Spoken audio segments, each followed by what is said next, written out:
ये पुलिस प्रशासन का तो पूरे देश के पैमाने पर उसका चरित्र ही है कि वो अपना क्रूर चेहरा दिखाना चाहती है, आतंक का माहौल बनाना चाहती है, क्योंकि उसको लगता है कि हमारे क्रूर चेहरे और आतंक के माहौल से ही हम ये कानून व्यवस्था हम ये कायम रख सकते हैं। और उसमें भी जो हमारी सरकार होती है, जब जनतांत्रिक सरकार होती है, तो वो जनता का पक्ष लेती है और जो भी पुलिसकर्मी उसमें दोषी होते हैं उनके ऊपर एक्शन लेती है।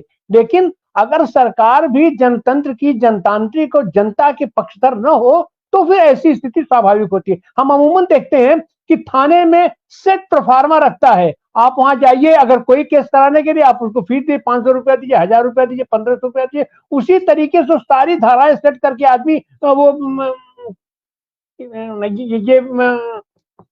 वो चाहे उसका केस किया हो या ये अपना न किया हो, अपना पुलिस कर दीजिए।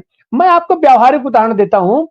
राजनाथ सिंह मुख्यमंत्री थे उत्तर प्रदेश में, और इन्होंने एक जो तो 3 वो पुलिसकर्मियों की एक हत्या मुठभेड़ में हो गई थी, तो उन्होंने खुलेआम घोषणा किया कि वो 3 मारे हैं, तुम 13 मारो। और यही भवानीपुर गांव था हमारे मिर्जापुर में, वहां जाकर के पुलिसकर्मियों ने गांव वालों को निकाल करके नहर पर 11 लोगों की नृशंस हत्या की, गोली मार की।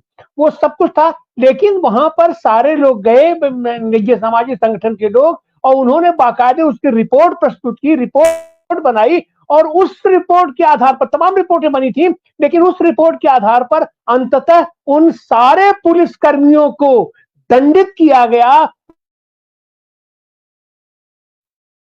उनको बर्खास्त भी किया गया। तो लड़ाई देखिए, लड़ाई तो लड़नी पड़ेगी, इस निरंकुश सरकार के खिलाफ लड़ाई लड़नी पड़ेगी, और इससे ज्यादा निशंस क्या हो सकता है? ये तो सब कुछ खाली बनाने की बात है। सच बात है कि वस्तुगत साक्ष्य ये बताते हैं कि उस आदमी को अपनी आवाज उठाने के लिए, जनतांत्रिक अपने अधिकारों के लिए आवाज उठाने का उसको कीमत भुगतना पड़ा है, और उसको पीट पीट कर उसकी हत्या की गई है।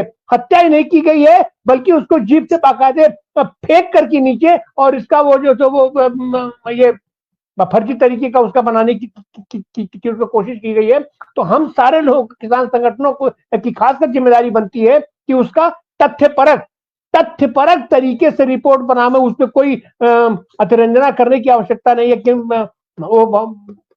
क्योंकि अगर उसकी अतिरंजना की जाती है तो मामला गड़बड़ हो जाता है। जो फैक्ट फाइंडिंग है, जो सच घटना है, सच घटना को हूबहू रिपोर्ट की शकल में उसको राज्यपाल को दें और उसको सरकार को दें, और कोर्ट में भी उसका केस किया जाना चाहिए। निश्चित रूप से इस पर न्याय मिलेगा, और अगर वो पुलिसकर्मी अगर दंडित होंगे, अपराधी दंडित होंगे, तो आने वाले दिनों के लिए इसका एक बड़ा संदेश जाएगा। बहुत बहुत धन्यवाद।